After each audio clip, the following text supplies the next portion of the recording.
विजय शाह के बयान पर पूर्व सेना अफसरों का बयान सामने आया है।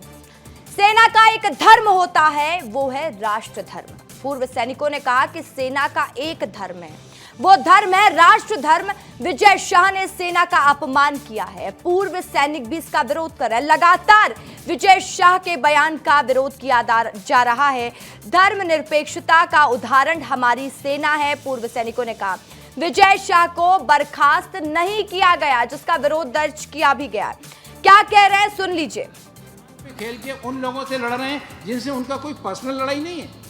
इन देशवासियों के लिए, इस देश के लिए वो अपनी जान देने के लिए तैयार हैं और हम उनके लिए उनका अपमान करने में कोई हिचक नहीं है। और अपमान कर भी दिया तो दूसरे हमारे जो बड़े बड़े लोग बैठे हुए हैं वो उनके अपमान के लिए कोई भी एक्शन लेने को तैयार नहीं है।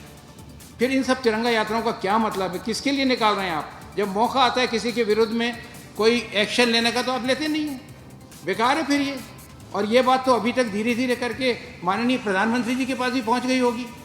तो वो सेना जिसकी शूरवीरता की आप तारीफ करते नहीं थकते, जो आपके लिए हर समय लड़ाई के लिए तैयार रहती है, मारने मरने के लिए तैयार रहती है, आपको इतनी सारी विजयें ला करके उसने दी हैं, उस सेना के अपमान के लिए देश में कुछ नहीं हो रहा।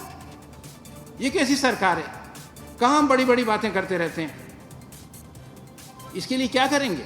और अभी ये बात खत्म भी नहीं हुई थी कि हमारे उप मुख्यमंत्री जी जगदीश देवड़ा जी वो कहते हैं कि ये सारी सेना जो है वो उनके चरणों में नतमस्तक है।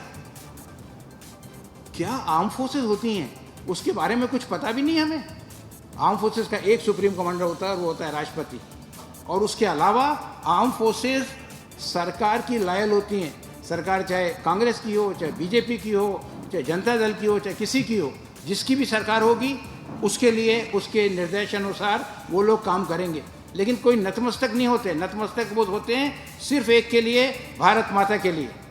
अपने शरीर की आहुति देने को तैयार रहते हैं भारत माता के लिए। बाकी जो सिस्टम है उसके साथ में मतलब उन्होंने सारी हदें पार कर दी।